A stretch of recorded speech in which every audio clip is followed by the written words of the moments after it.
義母と夫と3人暮らしをしている義実家に帰省してきた義姉妹は、義実家に入るなり遠慮のない様子でくつろぎ始め、私に信じられない言葉を投げてきた。春子ちゃんは犬用の皿を使って。犬用の皿がお似合いよ。あまりにもひどい義家族の言葉と態度に私は絶句した。だって仕方ないじゃない。春子ちゃんと違って私たち子供がたくさんいるから、食器足りないし。ねえ。二人で煽るように私を罵倒し続け、とうとう我慢しきれなくなった私は、とある行動に出た。私の名前は春子、30代の会社員で、夫と義母と一緒に義実家で暮らしている。私と夫が知り合ったのは仕事上の付き合いで、私が事務として勤めている会社に、夫が営業で訪問してきたことがきっかけだった。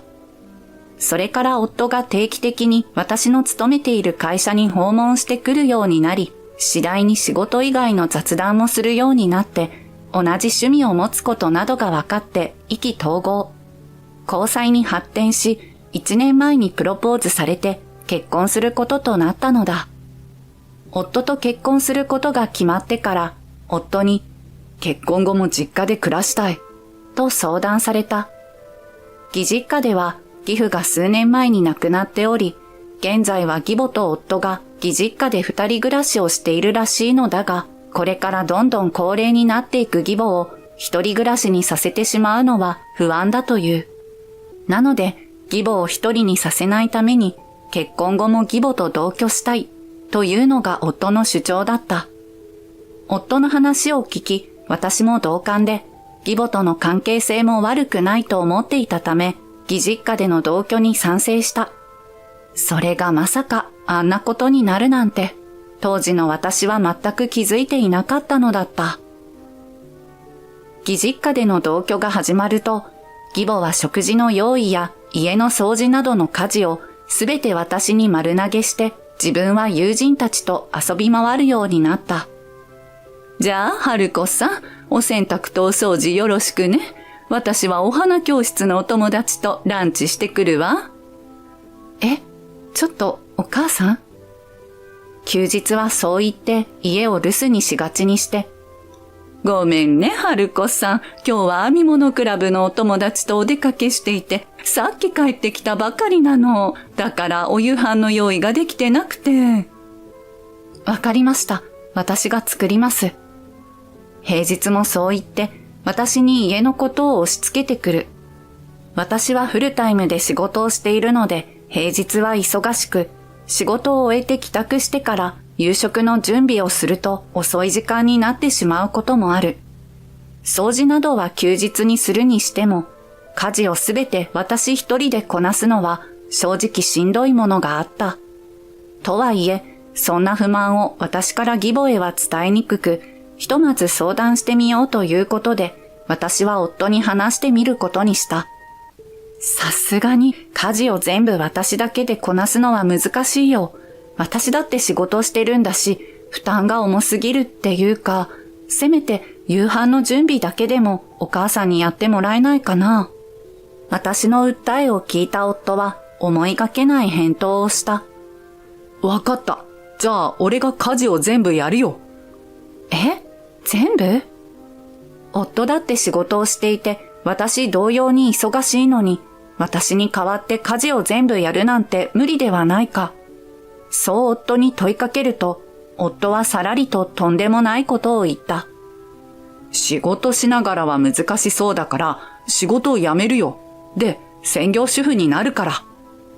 そうと決まれば早速上司に連絡だ、と、夫はどこか嬉しそうにその場を後にした。私は夫の言葉が衝撃的すぎて言葉を失ってしまい、呆然と夫の背中を見送ることしかできなかった。そして宣言通り、夫は本当に会社を辞めて専業主婦になった。しかし、夫はずっと実家暮らしをしていて、家事はすべて義母にやってもらっていたので、満足に家事ができない人間だった。食事はほとんど出来合いのものを買ってくるだけ。洗濯物はシワだらけ。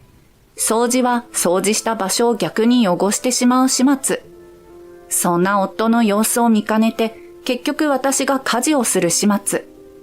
すると、私が家事をするのならばと、夫は家事をしなくなり、再度就職先を探し始めた。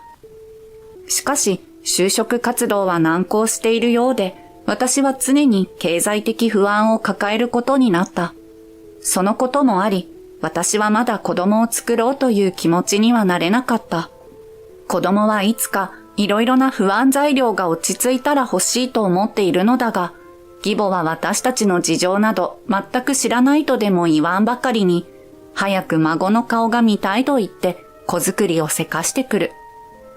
義母の思いやりのない言動や態度、夫の全く協力的ではない態度に、私は心身ともに削られていくのを感じながら暮らしていた。義実家で同居を始めてから半年が経ち、お盆の季節になった。お盆の連休は毎年、義士と義妹がそれぞれの子供を連れて泊まりがけで帰省してくるそうで、今年も帰省してくる予定だという。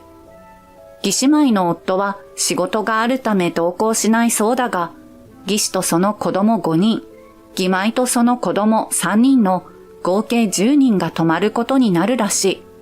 なので、お盆までに人数分の布団や部屋の用意をしなければならないのだが、当然のように夫も義母も手伝おうとはしてくれない。私は仕方なく仕事と家事の傍らで布団や部屋の用意に奔走することになった。義姉妹たちが来る当日も、私は彼女たちに振る舞う料理を作るなど、慌ただしく彼女たちを迎え入れる用意をしていた。13人分もの料理や取り皿などの用意をするのは初めてなので目が回ってしまったが、そうこうしているうちに義姉妹たち一行が到着した。ただいま。うわ、本当に春子ちゃんもここに住んでるんだ。子供たちうるさいかもしれないけどよろしくね。とりあえずお茶出してよ。義姉妹たちは義実家に入るなりそう言って遠慮のない様子でくつろぎ始めた。そんな親の態度につられてか、子供たちも好き勝手に騒ぎ出す。彼女たちにとっては実家なのでくつろぎたくなるのは理解できるが、それにしても遠慮や気遣いがなさすぎではないか。私は少しイラッとしたが、夫も義母も彼女たちの態度が当然と言わんばかりに注意する様子が一切ないので、私も何も言えなかった。そんなこんなで迎えた夕食の時間、義姉妹の態度はさらにエスカレートした。あれ？お皿足りないじゃない。本当だ。ごめんなさい。義士に指摘されて慌てて確認すると、確かに取り皿が1枚足りていなかった。私は急いで謝罪し、私の分の取り皿はお茶碗か何かで代用しようと考えたのだが、それを遮るように、義士はニヤニヤしながら私に提案してきた。仕方ないわね。春子ちゃんは犬用の皿で食べたら？義士からの予想外の提案に困惑する私に、彼女はさらに言った。だって、お皿が足りないなら別のもの使うしかないじゃない？それなら春子ちゃんには犬用の皿がお似合いよ。こんなに一生懸命、忙しい合間を縫って、義姉妹たちを迎える用意をしたというのに、犬扱いされるだなんて。あまりにもひどい義士の言葉に、私は頭の中が真っ白になった。そして、義姉妹を止めようとせず、何も言わない夫と義母の態度に腹が立ち、私はとうとう今まで我慢していた怒りが爆発するのを感じた。こみ上げる怒りのまま、私はにっこり笑って言い放った。わかりました。お皿が足りないなら私は実家で食べます。ついでにしばらく実家におりますので、あとは皆さんだけでどうぞごゆっくり過ごしてください。私はそれだけ言うと、食卓に並べていた料理から自分の分を保存容器に取り分け、それを持って義実家を出て行こうとした。私の言葉を聞いた義家族たちはあっけに取られていたが、やがて我に返ったのか、ギャーギャーと騒ぎ出した。はあ？何勝手なこと言ってるのよ。親戚付き合いだって嫁の仕事でしょ？それを放り出す気？義姉妹が自分勝手な都合をわめく一方、夫と義母は慌てて私を引き止めようとしてきた。ちょっと待ってちょうだい、春子さん。これからは俺も手伝うから、お前がいないと飯が困るんだ。考え直してくれ。私のことを犬扱いしたかと思えば、家政婦か何かのように使おうとする義家族たちの言葉に、私は怒りを通り越して呆れ返った。特に夫は口だけで実際に手伝うことはないだろうということが安易に想像できる。それに夫が必要としているのは私自身ではなく、家事を担当してくれる人間だ。収入面でも現状役に立っていない夫のことを思うとイライラが募ってきて、私はその勢いのまま義姉妹へ行った。お姉さんたちが泊まられるにあたって料理もお布団も全部私一人で用意しました。日中は仕事があるのに、です。お母さんと夫は何も手伝ってくれないし、代わりに普段の家事をやってくれるわけでもない。ついでに今、夫は無職の身なので、私の収入だけで生活している状況なんです。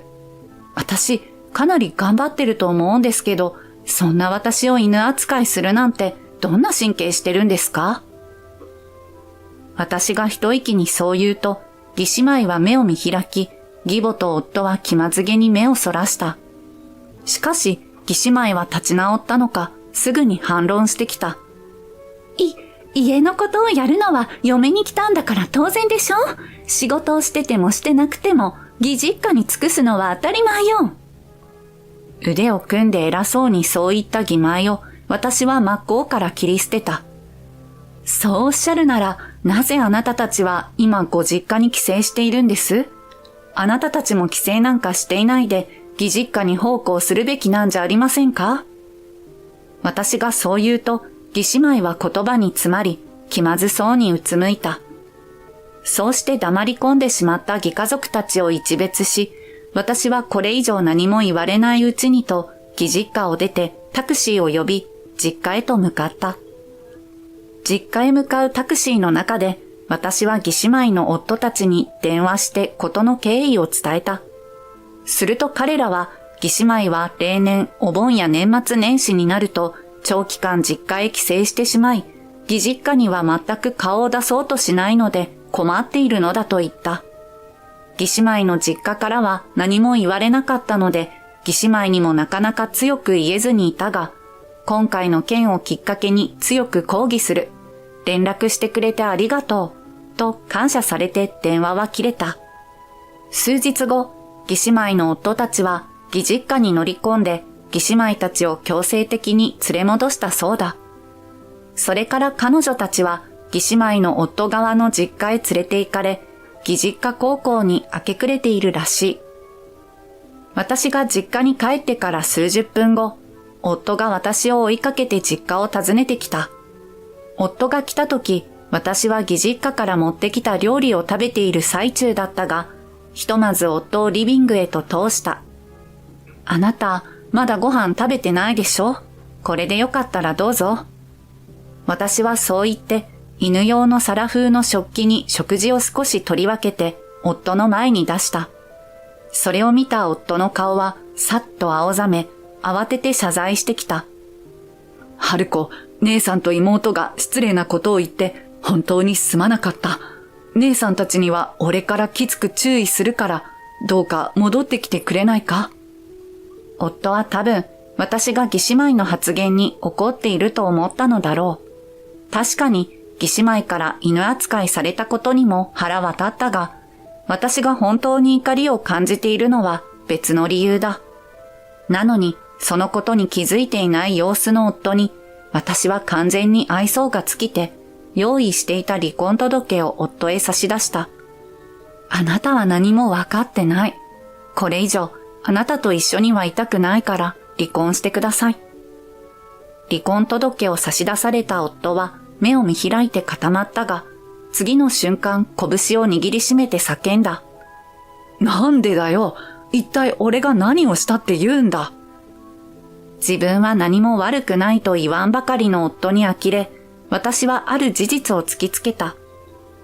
むしろ何もしてくれなかったわね。家事も仕事も私に押し付けて、あなたは何もしようとしない。それに、私知ってるのよ。あなたが夫婦の貯金を勝手に投資に使って大損してること。そんな人とこれ以上一緒にいて、私に何のメリットがあるっていうの？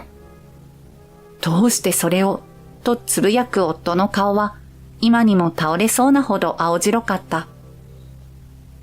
実は先日、私は家を買ったり、子供ができた時のためにと、夫婦で貯金している口座の通帳を見て、貯金額が大幅に減っていることに気づいた。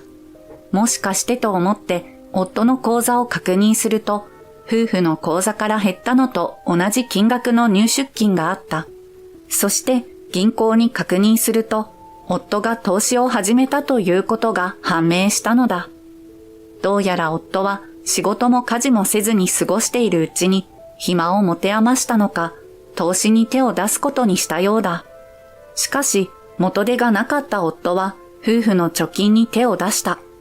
私に気づかれないうちに元手を回収して夫婦の口座に返金するつもりだったのだろうが、夫の投資先は株価が下落する一方で元手を回収するどころか大損してしまった。そのことを夫は一切私に言わずに隠していたのだ。私の両親もその場にいて黙って事の成り行きを見守っていたが、夫が勝手に夫婦の貯金を使って投資した話を聞いた瞬間、顔を真っ赤にして夫を叱りつけた。仕事も家のこともせず、挙句の果てに夫婦の共有財産を勝手に使い込んで、そのことを隠すような男に大事な娘を任せてはおけない。これ以上娘が苦しむ前に、今すぐ別れてくれ。唾が飛ぶ勢いで叱る父の勢いに押されたのか、夫はしぶしぶ離婚届にサインをした。数日後、私たちの離婚は無事に成立した。私が義実家を出て行った後、元夫は日雇いの仕事で日銭を稼ぎながら相変わらず就職活動をしているらしいが、なかなか就職先が決まらず苦戦しているようだ。そんな元夫の稼ぎだけでは到底足りないようで、義母もパートを始めたらしい。しかし、義母は長年専業主婦をしていたので、働くことに慣れておらず、苦労しながら何とか働いているという。家事は義母が担当しているらしいが、慣れない仕事の傍らで家事までこなすという忙しさにストレスが溜まっているのか、以前よりピリピリすることが増えたそうだ。そんな様子の義母に元夫はおどおどしながら暮らしているらしい。離婚にあたって私は元夫が夫婦の貯金から使い込んだ金額を彼に請求した。義母と元夫は少ない稼ぎの中から生活費を削って私への支払いを捻出し、かなり貧しい生活をしているという。ちなみに義姉妹はお盆と年末年始にそれぞれの義実家へ泊まりがけの帰省をすることになったらしい。義実家奉公を強いられることになった彼女たちは実家に甘えることができなくなり、義実家でもビシバシしごかれるという窮屈な生活を強いられるようになったという。一方の私はといえば、義実家から荷物を引き上げてから一人暮らしを始めた。環境も人間関係もすっきりした私は、仕事に打ち込んだり、友人と遊んだり、新たな出会いを探したりと、充実した毎日を過ごしている。